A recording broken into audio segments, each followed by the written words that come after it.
வணக்கம் மக்களே. யாருக்கெல்லாம் காராமணி சாப்பிடணும் அப்படின்ற ஒரு பிரியம் இருக்கு. ஏன்னா காராமணி அப்படின்றது ஒரு தானிய வகைகளில் ஒன்றா கருதப்படுது. இதில் எக்கச்சக்கமான நன்மைகள் இருக்குன்னு சொல்கிறாங்க. ஸோ நீரிழிவு நோயாளிகளுடைய வர பிரசாதம் அப்படின்னு சொல்லக்கூடிய ஒரு விஷயமா சொல்கிறாங்க. ஏன்னா பயிறு வகைகள்லேயே காராமணி ஒரு சிறந்த சுவையுடன் இருக்கக்கூடிய ஒரு பருப்பகை. ஸோ அதை நம்ம சாப்பிட்றதுனால நமக்கு நிம்மதியான ஒரு தூக்கத்தை கூட வரவழைக்கும் அப்படின்னு சொல்கிறாங்க. அது என்னென்ன அப்படின்றத நம்ம பார்க்கலாமா? அதை தெரிஞ்சுக்கிறதுக்கு முன்னாடி நம்மளுடைய சேனலை நீங்கள் இப்போ தான் ஃபஸ்ட் டைம் பார்க்குறீங்க அப்படின்னு சொன்னால் மறக்காமல் சப்ஸ்கிரைப் பண்ணிவிட்டு சைடில் இருக்கக்கூடிய பெல் பட்டனை கிளிக் பண்ணி ஆல் அப்படின்ற ஆப்ஷனை செட் பண்ணி வச்சுக்கிட்டீங்க அப்படின்னா நான் போடக்கூடிய தகவல்கள், அற்புதமான விஷயங்கள் உங்களுக்கு நோட்டிஃபிகேஷனோட அடிக்கடி வந்துடும். இப்போ நம்ம பதிவுக்குள்ளே போயிடலாம். பயத்தங்காய், தட்டை பயிறு அப்படின்லாம் சொல்லக்கூடிய இந்த காராமணி அவரை வகையை சேர்ந்தது. அதனால் பார்ப்பதற்கு பீன்ஸ் போல் இருக்கும். ஸோ நமக்கு ரொம்பவே சுவையையும் அள்ளி தரக்கூடிய ஒரு காராமணி அப்படின்னு சொல்கிறாங்க. இது வெள்ளை காராமணி, சிவப்பு காராமணி, இந்த மாதிரி நிறைய வகைகள் இருக்குது. So calcium, magnesium, phosphorus, potassium, protein சக்திகள் இந்த காராமணியில் இருக்கிறதுனால கல்லீரல் பிரச்சனைகள் நம்மை நெருங்கிறது கிடையாது. இதனால் மஞ்சள் காமாலை நோய்களுக்கும் பார்த்திங்கன்னா முதலிருந்தே நம்ம பாதுகாத்துக்கலாம் அப்படின்ற மாதிரி சொல்கிறாங்க.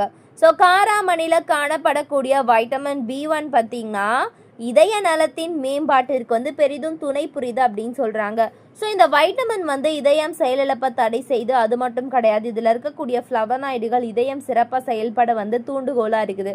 உடலில் சேரக்கூடிய கொலஸ்ட்ராலை இதில் உள்ள நார் சக்திகள் தடுப்பதனால தமனிகளில் அடைப்புகள் ஏற்படாமல் காக்கிறது அப்படின்னு சொல்கிறாங்க. ஸோ அதுக்கப்புறம் ஈமோக்ளோபின் குறைபாட்டால் உள்ளவர்கள் இரும்பு சக்தி நிறைந்த காராமணியை உணவில் சேர்ப்பதனால இரத்த சிவப்பணுக்களுடைய எண்ணிக்கையை அதிகரிக்கலாம். ஸோ அனிமியாவையும் விரட்டி அடிக்கலாம். இரத்த சிவப்பணுக்களுடைய அதிகரிப்பா அஜீரணம் நமக்கு பிரச்சனையாக இருக்கும். ஸோ இதெல்லாம் நமக்கு தடுக்கக்கூடிய ஒரு விஷயமா இருக்குது அப்படின்ற மாதிரி சொல்கிறாங்க. ஏன்னா ஃப்ரீ ரேடியேட்டர்களுடைய செயல்பாடுகளை தடுக்க சக்தி வாய்ந்த ஒரு விஷயம் அப்படின்னா காராமணி. ஸோ இதனால் செல்களுடைய பிளர்ச்சி தடுக்கப்பட்டு கேன்சர் போன்ற ஆபத்தான நோய்கள் நம்மை நெருங்க விடாமல் தடுக்குது அப்படின்னு சொல்கிறாங்க.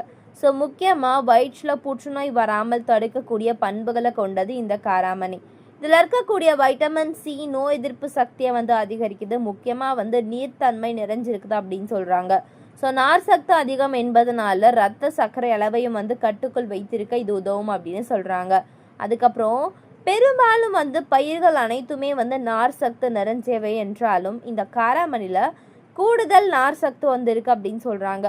ஸோ இந்த நார் சக்திகள் உடல் இருக்கக்கூடிய அந்த கழிவுகளை வெளியேற்றக்கூடியது. எனவே உடல் பருமன் உள்ளவர்கள் தவறாமல் காராமணியை சாப்பிடலாம். ஏன் அப்படின்னா ஒரு கப், அதாவது ஒரு அரை கப்போ ஒரு கப்போ காராமணியில் நமக்கு 1 கிராம் கொழுப்பு மட்டுமே இருக்குது. ஏன்னா கொழுப்பு அதிகமாக இல்லை, அதனால நம்ம கண்டிப்பாக எடுத்துக்கலாம் அப்படின்னு சொல்கிறாங்க.